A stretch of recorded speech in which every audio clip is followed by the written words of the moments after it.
বহু বছর আগে তিব্বতে রাজত্ব করতেন এক বুড়ো জাদুকর। ইয়েন ছিল তার নাম। ইয়েন ছিলেন খুব সৎ, দয়ালু এবং উপকারী। একদিন ইয়েন তার বিছানায় শুয়েছিলেন, আর ঠিক তখনই একটা আকাশবাণী হয়। ইয়েন, এখন তোমার জীবনের অন্তিম মুহূর্ত এসে গেছে। ইয়েন এই কথাটা শুনে ভীষণ চিন্তায় পড়ে গেলেন যে ওনার মৃত্যুর পর তিব্বতের কি হবে।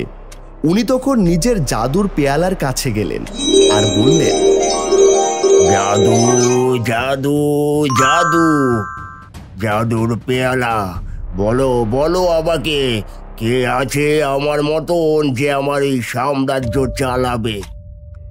জাদুর পেয়ালাতে বায়ু দেখতে পেল যে উঠতে পারে আর বাতাসকে কাবু করতে পারে। বায়ু খুবই শক্তিশালী এই দেখে ইয়েন খুব খুশি হয়, আর তার পরক্ষণেই হঠাৎ বায়ু অগ্নিতে পরিবর্তিত হয়। অগ্নির কাছে জ্বালানোর শক্তি আছে, আগুন ওকে পোড়াতে পারে না, আর ও আগুনকে নিয়ন্ত্রণ করতে পারে। তা দেখে ইয়েন খুব খুশি হলেন। ওনার মনে হলো হয়তো অগ্নি বায়ুর থেকে বেশি শক্তিশালী। আর ঠিক তখনই অগ্নি জলে পরিবর্তিত হলো। জলের কাছে জলের শক্তি ছিল, ও জলের উপরে হাঁটতে পারত, বৃষ্টি গড়াতে পারত। এখন ইয়েন এটা বুঝতে পারছিল না যে ওনার সিংহাসন কে সামলানোর যোগ্য, অগ্নি, বায়ু নাকি জল। ইয়েন চিন্তায় পড়ে গেলেন এবং সিদ্ধান্ত নিলেন তিনজন জাদুকরের সাথেই দেখা করবেন এবং তারপরেই নিজের সিদ্ধান্ত নেবেন। ইয়েন তখন নিজের জাদু লাঠি ঘোরালেন আর ওই তিনজন ভাইয়ের গুহার কাছে পৌঁছলেন। তিনজন জাদুকর তখন একসাথে বসে খাচ্ছিল।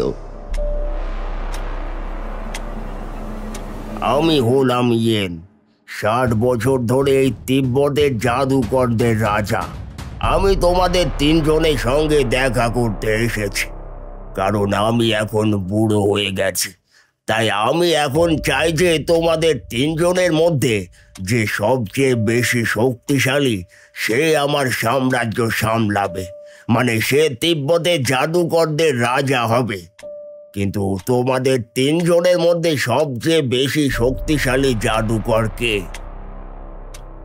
আমি ভীষণই শক্তিশালী, কারণ আমি সবকিছু পোড়াতে পারি, কিন্তু নিজে পুড়ি না। আমিও ভীষণ শক্তিশালী, কারণ আমি বায়ুর দিক পরিবর্তন করতে পারি আর উড়তেও পারি। আর আমিও ভীষণ শক্তিশালী, কারণ আমি বৃষ্টি করাতে পারি আর জলের ওপরেও হাঁটতে পারি। আমি তোমাদের তিনজনেরই পরীক্ষা নেব আর নিজেই সিদ্ধান্ত নেব যে তোমাদের তিনজনের মধ্যে সবচেয়ে বেশি শক্তিশালী জাদুকর কে। কিন্তু তার জন্য তোমাদের তিনজনকেই কাল আমার সাথে জঙ্গলে যেতে হবে।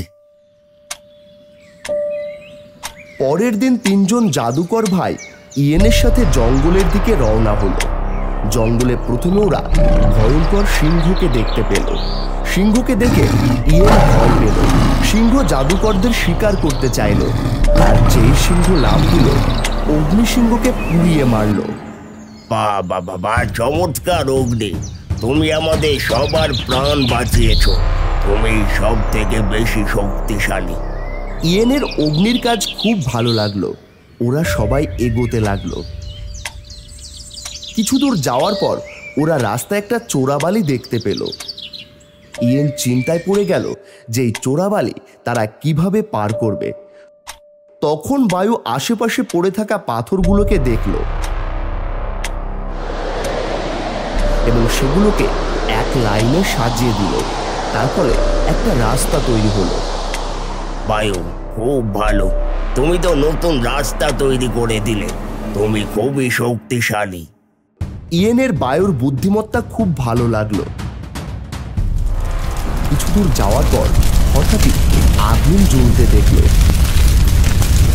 জঙ্গলে আগুন ছড়িয়ে পড়েছিল। তখন জল বৃষ্টিপাত করে আগুন নিভিয়ে দিল। খুব ভালো জল, তুমি তো পুরো জঙ্গলটাই পুড়ে যাওয়া থেকে বাঁচালে। তুমিও খুব শক্তিশালী। এখন ইয়েন খুব চিন্তায় পড়ে গেলেন যে এই তিন ভাইয়ের মধ্যে সব থেকে শক্তিশালী কে, অগ্নি, বায়ু নাকি জল। ইয়েন কিছুক্ষণের জন্য পুকুর পাড়ে বিশ্রাম করতে বসলো। তখন ইয়েন একটা টিয়াকে দেখতে পেল যে পাখা মেলে উড়ছিল। তারপরে ইয়েনের নজর পড়ল একটা সাপের ওপর,